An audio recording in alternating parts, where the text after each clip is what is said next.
بسم الله والصلاة والسلام على حبيب الله. السلام عليكم، إن شاء الله تكونوا كامل بخير وعلى خير. مازلنا مع وصفات رمضان. اليوم جبت لكم وصفة ولا أروع. خبز الباي راح نديروه بطريقة سهلة وراح يجيكم بنين خفيف وراح يجي مشرب ما شاء الله كما راكم تشوفوا فيه في الصورة. كما تقدروا ديروه مشروع في رمضان. قبل ما نبداو في الوصفه فضلا وليس امرا اشتركوا في القناه، بارطاجيو الفيديو، ديروا جيم باش يخرج في محرك البحث. نبداو على بركه الله.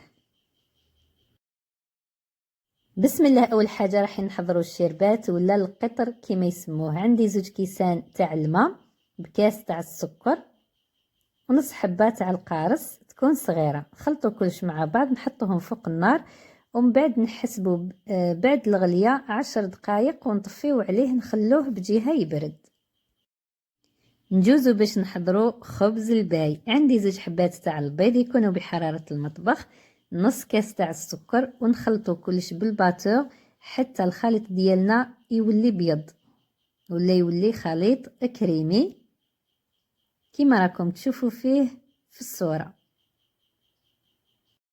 نضيف نص كاس تاع الزيت. كل ما تزيدوا مكون تخلطوا المكونات تاعكم وتكملوا. نزيدوا نخلطوا هكذا وراح نضيف كاس تاع الحليب يكون بحرارة المطبخ، نزيد نخلط. وعندي كاس تاع مكسرات، انا استعملت الجوز بما انه درتو للدار، بصح الا حبيتو ديروه كمشروع ديروا كاوكاو محمص ومرحي كما تقدروا ديروا اللوز ولا الجوز، كل واحد والمقدور ديالو. وهنا عندي لا شابلور كما راكم تشوفوا رحيت الخبز من بعد دخلته للكوشه وحمصته تحصلت على هاد النوعيه. شوفوا ما شاء الله تقول مشري كما اللي راهو يتباع برا. هنا عندي 2 كيسان من لا شابلور ولا من الخبز المرحي. راح نستعمل في هذه الوصفه 2 كيسان يكونوا معمرين. نضيف الكاس الاول نخلط باش يدخل في المكونات، وراح نضيف الكاس الثاني لانه لو كان نديرهم دفعه واحده راح يجيني خبز الباي معجن. كي ديروا كاس تحركوا من بعد تضيفوا الكاس الثاني راح يجيكم خفيف ما شاء الله. راح نزيد كيس خميره وزن 10 غرام، مغرفه كبيره من لافاني ومغرفه كبيره من الفرينه ولا الطحين. نخلطوا كلش مع بعض بهذه الطريقه. تقدروا تستعملوا الباتو كما تقدروا تستعملوا الفوي. برك في المرحله الاولى كي تخلطوا البيض مع السكر لازم تطلعوها مليح هكذا باش البيض يجينا خفيف في الوصفه. هنا بعد ما تحصلنا على هذا الخليط اللي راكم تشوفوا فيه، شوفوا ما شاء الله. هنا في هذه المرحله نجيب نص كاس من الماء يكون دافي ولا سخون، ما يكونش سخون بزاف بصح يكون دافي. الماء في هذا النوع من الحلويات يعني لي كيك ولا الخبز الباي ولا البسبوسه راح يلعب الدور المحسن ويزيد يعطي لها الخفه كما راكم تشوفوا. كي تكونوا تخلطوا فيه تحسوا بلي راهو خفيف. انا جبت هذا البلاطو دهنته بالزبده وراح نفرغ فيه الخليط. تقدروا ديروهم في ليمون يكونوا صغار. نفرغوا هكذا الخليط كامل يجيني سطح واحد. من بعد ندخلو للفرن يكون سخون من قبل. وهنا بعد ما طاب شوفوا ما شاء الله جا الله يبارك ريحته دايره حاله. هنا غير نخرجوه من الفرن وهو سخون راح نشربه بالشربات اللي درناها من قبل تكون بارده.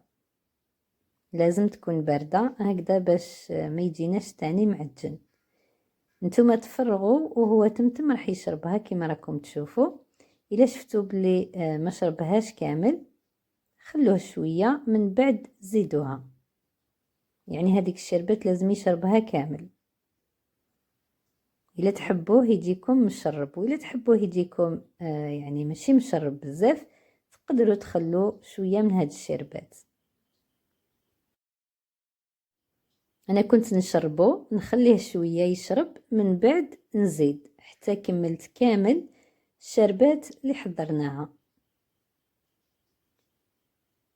هنا بعد ما كملت كامل هذيك الشربات نخليه حتى يبرد حوالي ساعة، من بعد نقسموه ونزينوه.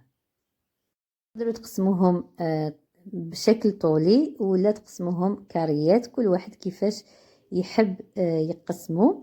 انا نحيت الزوائد اللي كاين في البلاطو باش الحبات كامل يجوني كيف كيف. وراح نتحصلوا على هذا الخبز الباي الله يبارك، جا خفيف ما شاء الله. وفي التزيين انا كان عندي شويه تاع اللوز، درت مغرفه تاع العسل هكذا باش يجي بريي، وراح نزين به خبز الباي ديالي، وان شاء الله نشوفوه في صحن التقديم. هذا هو الشكل النهائي للوصفه تاع اليوم، ان شاء الله تكون عجبتكم. هادو الحبات الاخرين قعد لي اللوز بزياده، قلت نزينهم بهذا الشكل.